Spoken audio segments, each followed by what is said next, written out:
We have a fundamental problem in Africa, which is that our elections are not enabling us to obtain change at the head of our nations. We cannot keep on doing the same thing and getting the same results and saying that we are trying to go for elections. This is madness. We have an electoral system in Cameroon which is completely controlled by the CPDM government. As we speak, in the last few weeks and months, almost every major political party in Cameroon has had its political meetings banned, has seen a show of force and violence on the part of the state.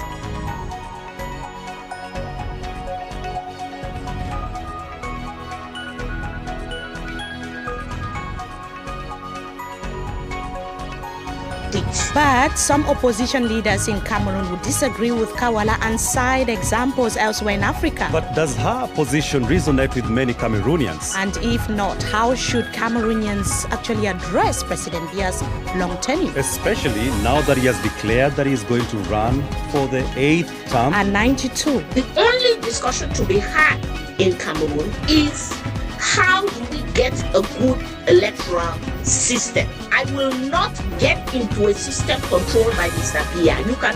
You cannot fool me to do that.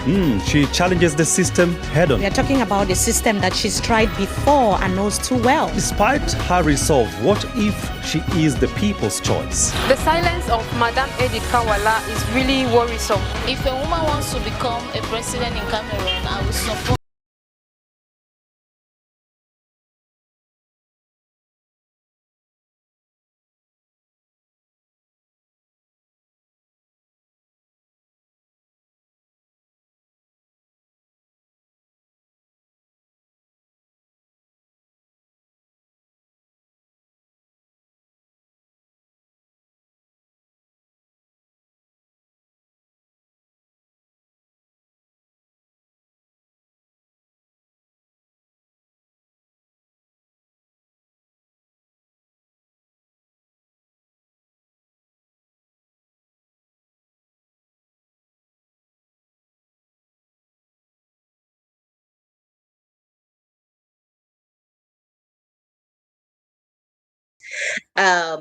With regard to holding simple political meetings in the headquarters of political parties.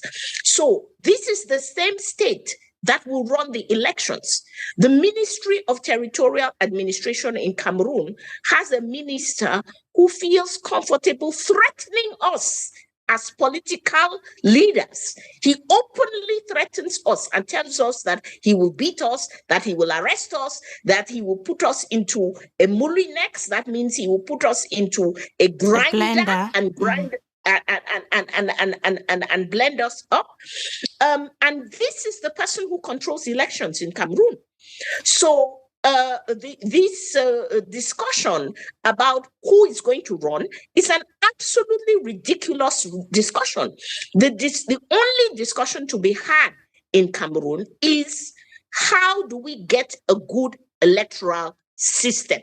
So are you saying that the electoral process, any electoral process in Cameroon now is a dead end?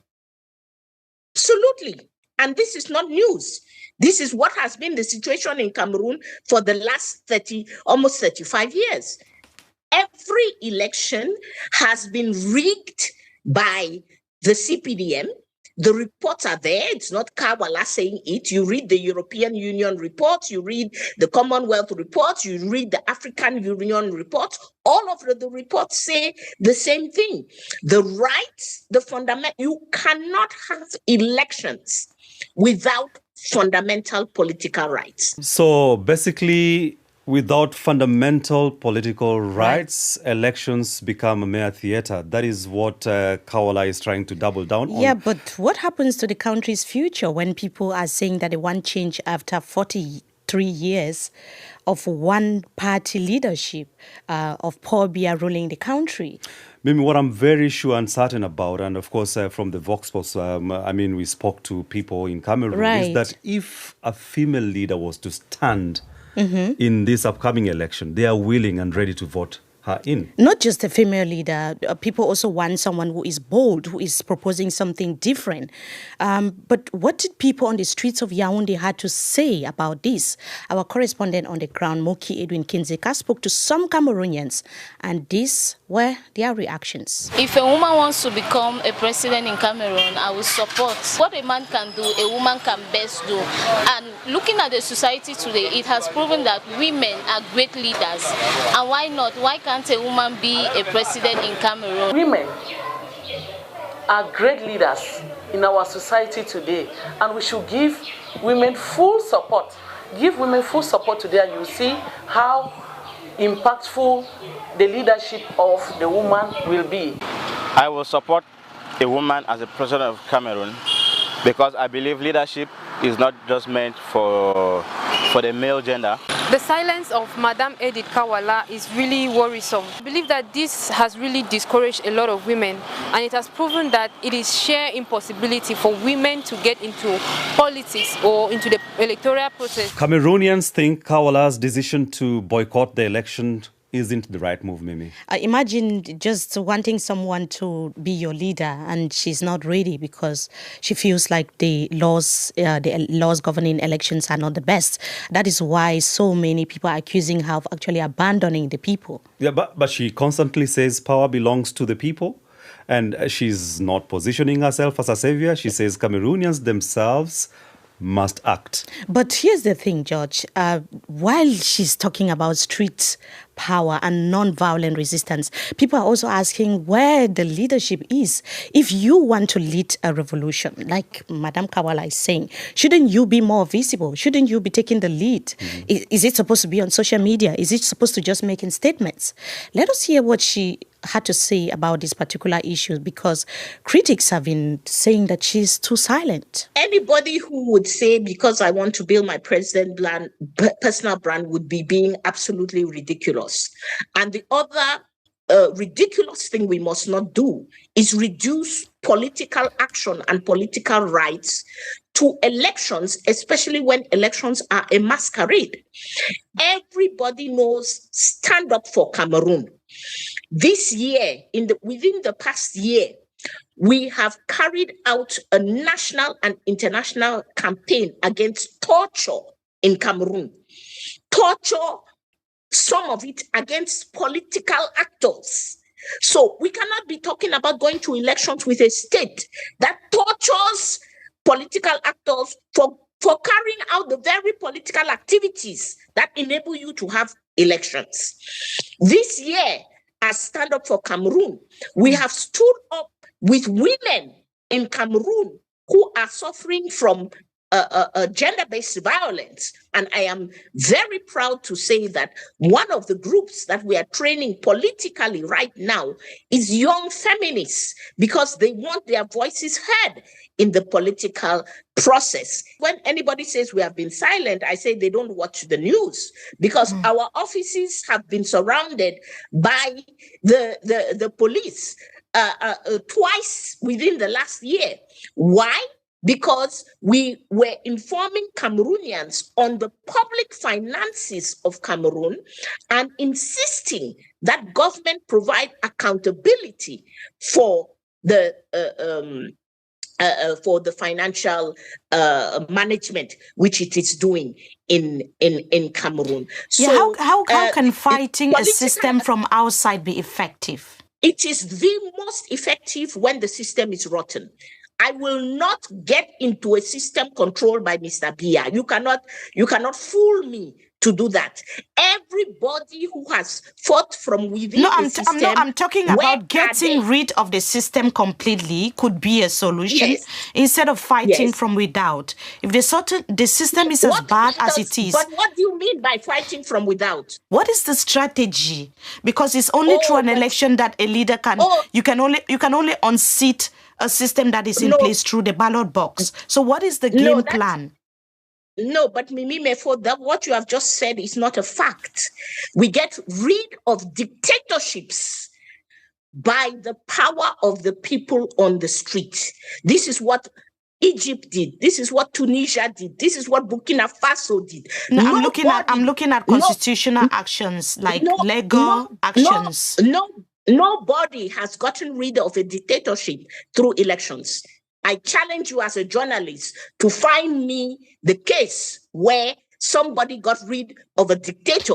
It happened in Senegal. We saw a young leader emerge in Senegal. There were protests, of course, before, but there was an election and a young leader was elected in Senegal. You are incorrect. Senegal was not a dictatorship. Macky Sall was not in power for 43 years. I'm not talking about the time that he stayed in office. I'm talking about the discontentment. The discontentment like the build up to the election, there were a lot of discontentment. Senegalese, even in the diaspora that I spoke to, were not happy about the system. And they did everything to vote him out. Yes, do a proper analysis. Senegal has a very good electoral system and has had a good electoral system over many years. It is not comparable to Cameroon. So we must compare apples and apples. Let's not compare apples and oranges. It will not go. Senegal is a completely different story. And please, let us be clear. How did the Senegalese win? The Senegalese won on the street. It is on the streets that they got out Macky Sall. We cannot neglect and we cannot ignore the sacrifice of the Senegalese people who were protesting for over 2 years. And Cameroonians, if we want Paul Biya out, we have to be ready as a people to make our voices heard on the streets of Yaoundé and Douala. Yeah, because we've seen the repercussions of protests in Cameroon, arrests. We talked about it earlier. We saw just the recently... Senegalese were arrested. Just recently, arrested. Some people are shot, others are killed. We've seen the impact of protests in Cameroon. In every country where you want change. I'm just wondering about the lives of ordinary citizens, how that can be feasible. That is in place. Mimi, for how many years have Cameroonians been voting with Mr. Biya? Well, Madam Kah Walla, because this is the baobab. Because this is the baobab under the baobab. Mimi Mefo. I knew you were going to say that. Did you get time to answer that question? Mimi Mefo. I was on fire. Yeah. You see, I was even sweating. It was not easy. But when she was just talking a while ago, I was looking at my notes and I saw that we have a lot of examples in Africa where people, leaders that were seen as dictators by their own people were removed through the ballot box, like Yaya Jammeh in the Gambia. He is a typical example of a leader that was taken out through the ballot box. When you talk about leaders who've been removed through the ballot box, we can also cite Kenya's late president, Daniel Moi, who ruled for many years, and he was a passive dictator in that region. Passive dictator? Yeah, I mean, his supporters would say he was a good leader. And I mean, something that interests me, Mimi, I don't want us to divert, but whenever someone passes on, then they are praised a lot. Like in that country, that late president is, praised now. Yes. But formerly he was the passive dictator. He was if the people are describing him as a dictator, he was a dictator. Now back to the conversation. It was a very heated conversation. Maybe it's a discussion for another day. Yeah, yes, you're right. And I should say, George, this is to me the most exciting part of the Baba, because we get to know our guests on a personal level, to know their likes and dislikes, their hobbies, and so on. So here is the rapid fire questions. Let us get to know Kah Walla on a very personal level. The first question is, what's one thing you wish more people in Cameroon knew about now? The fact that if they do not act as a people, there will be no change. And who has been that biggest influence on your political career so far? Oh, wow. Thomas Sankara, Winnie Mandela. Thomas Sankara used to say, let us be mad enough to dare to invent the future. What did little Kah Walla want to be when she was growing up? You'd not believe, but I wanted to be a politician. So what are your morning rituals? Like, that you never skip when you wake up in the morning? 15 minutes of quiet and internal, getting in touch with myself, and 15 minutes of dance or exercise to get my body ready for what needs to happen. Okay, so what is that one thing about you that your friends, people, your family, people who are close to you know, but that your followers don't know? That at home, I'm fairly quiet. And the other thing is that on special days, I like to cook for my grandkids. It's holiday time now, and I will soon have 10 to 15 grandkids in my house. Yes, and I on special days, I like to cook for them. And because you talked about your grandkids, how many children do you have? Many people don't even know. So I am a true African in the sense that I have 7 children. I have 5 girls, 2 boys.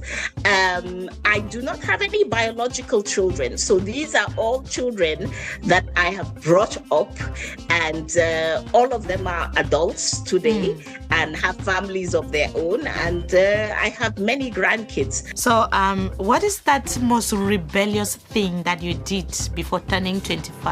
Oh, goodness. I am just laughing because if you ask my parents, they would say I was born a rebel. I never.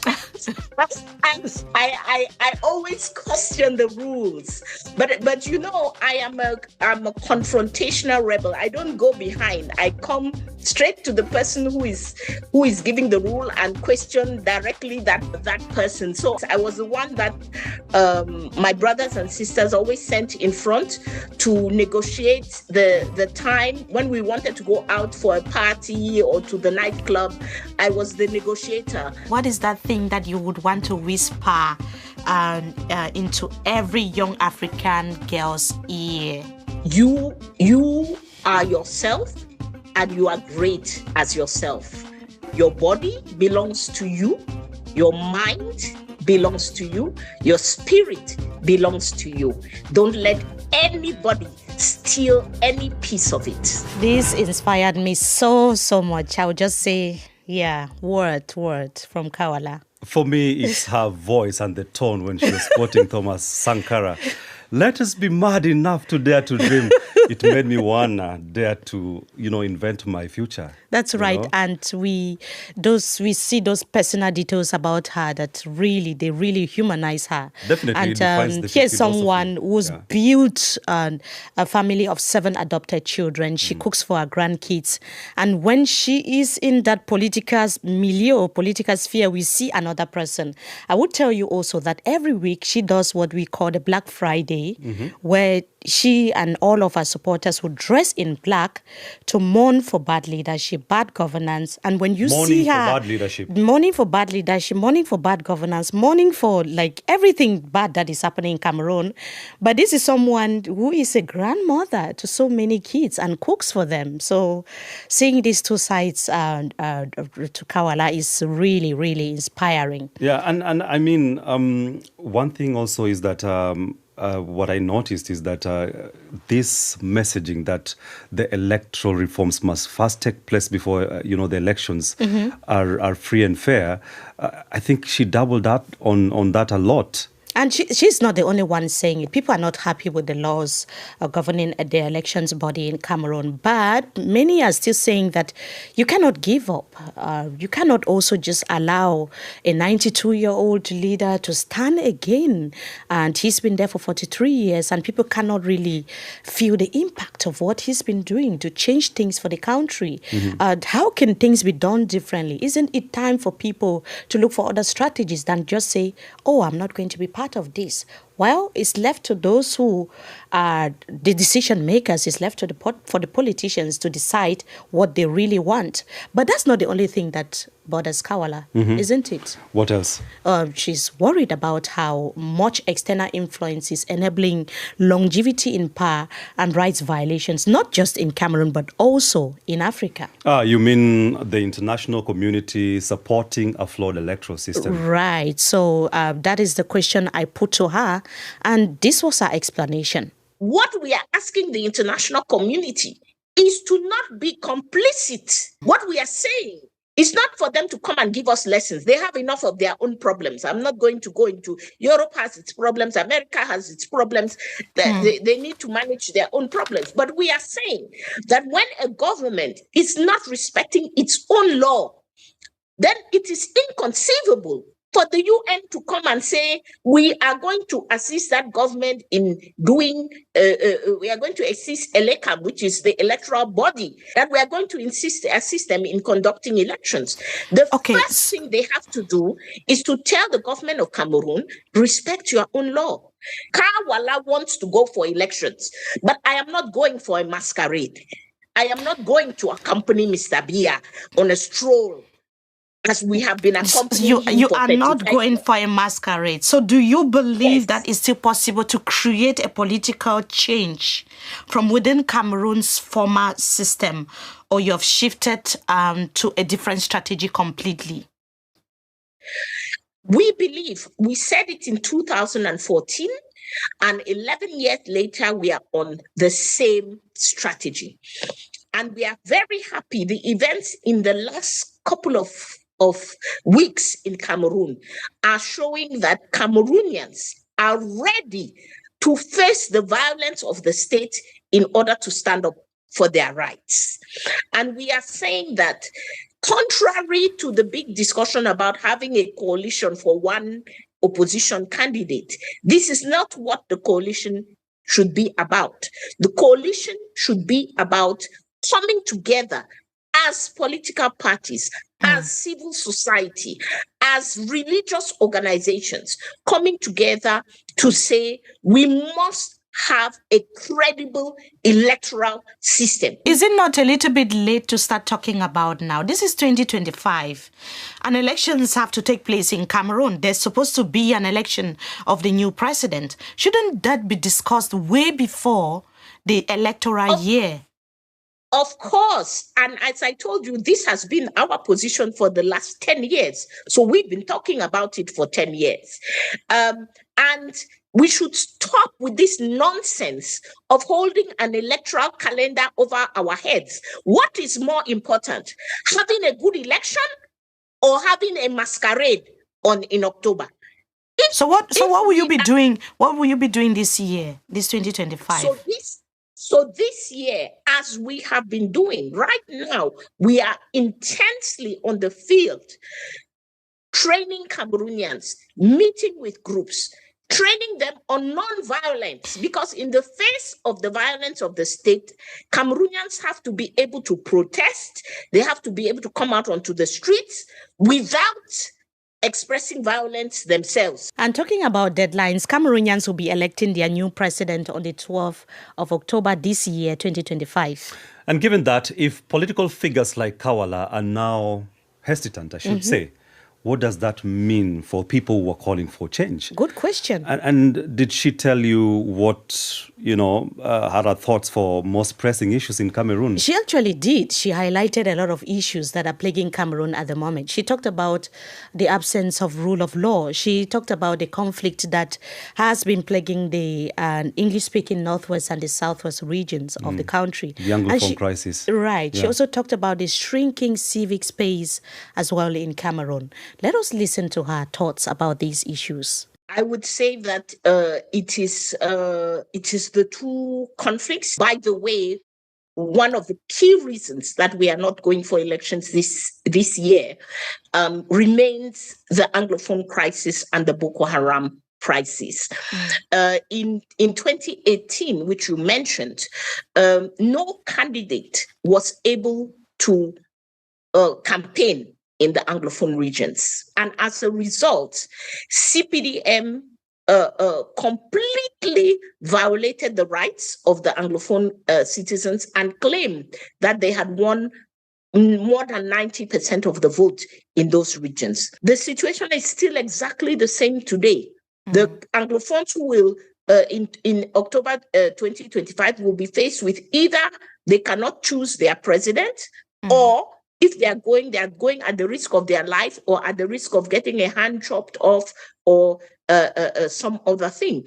We find this to be unacceptable. So looking at this division, maybe even on these questions. Yes, looking at this division even within the opposition, at the same time, the government is saying that Cameroon is a one and united country, but we are seeing a lot of division within the opposition. There's conflict. There's a lot happening. Does the idea of a united Cameroon still feel real to you, or is it something that is fading out and you're worried about? I believe that the idea of a united Cameroon is real, not only to me, but to the majority of Cameroonians. We hold regular public conferences with people from all regions of Cameroon. And in those conferences, we hear and feel people want unity. People are not seeking to divide from Cameroon, even in the Anglophone regions. However, people are also very clear that this is not a declaration. You don't stand and say Cameroon is united. We are one and indivisible. No, it is today, to get that unity, we need justice. We need the conflict situations to be addressed and a path for justice to be defined where we all agree. So, Madam Kah Walla, very few women have taken that, that courage to say we want change in Cameroon. Let us imagine that you are elected president or you become president of Cameroon. What is going to be your first action or your first decree? Number one, as I have just said, is the first communication to Cameroonians is to affirm that every Cameroonian is a citizen on an equal basis.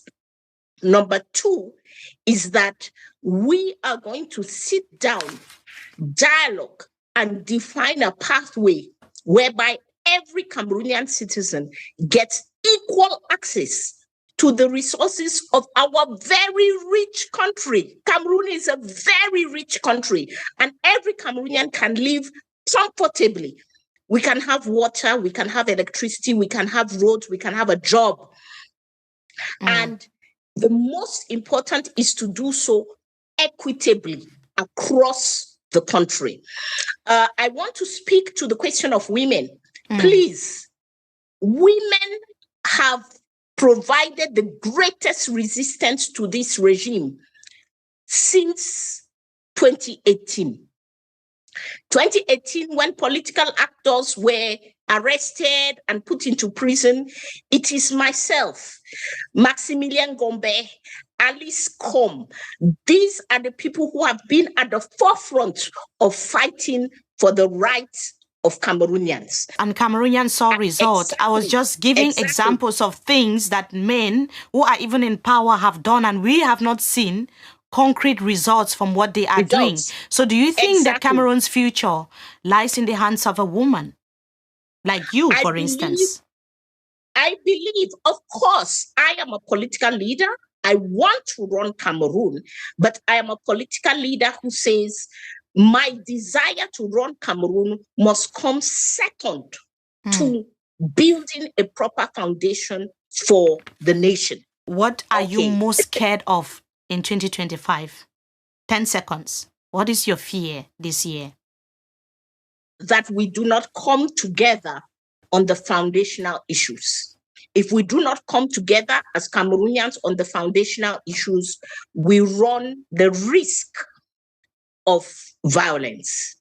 We must come together and build our country and take it forward. Thank you, Madam Kah Walla, for joining us under the Baobab. Thank you. It has been a pleasure. And it was so amazing having Kah Walla for the first time under the baobab. With Kah Walla's approach or not, you can't deny that she is consistent, she is unfiltered, and she's so uncompromising. Now, for over a decade, she's maintained the same position. Fix the system first, then talk about the candidates. And talk about the election. So what strikes me also the most is her long-term thinking, while others are focused on the October elections that will be coming up. She's talking about fundamental changes that could take years or even decades to see in Cameroon. Well, her point about women leading the resistance is particularly striking, Mimi. But here is the flip side. By refusing to participate in the elections, right, she's actually ceding the field to those who are opposing. Right, or maybe she could be playing a political game that we are not able to see what her game plan is at the moment. We might see that in the long run. Well, that is something of wait and see, but history will judge whether her strategy of resistance over participation was the right call. What we do know is that her voice represents something many Cameroonians are feeling: frustration with the status quo and a desire for fundamental change. And fundamental change that they want to see across the country. They want to feel it, George. They want to know whether they have a leadership that represents them and represents their voices as well. Is that what you feel as a Cameroonian? I want to see a Cameroon that journalists are able to exercise freely, where people are able to speak without having reprisal attacks, where people have dreams and see those dreams come to reality. That is the Cameroon I want to see, George. You know what to do. I know what to In do. October. Let's see how it goes. And that's all we had for you today. Whether Kah Walla decides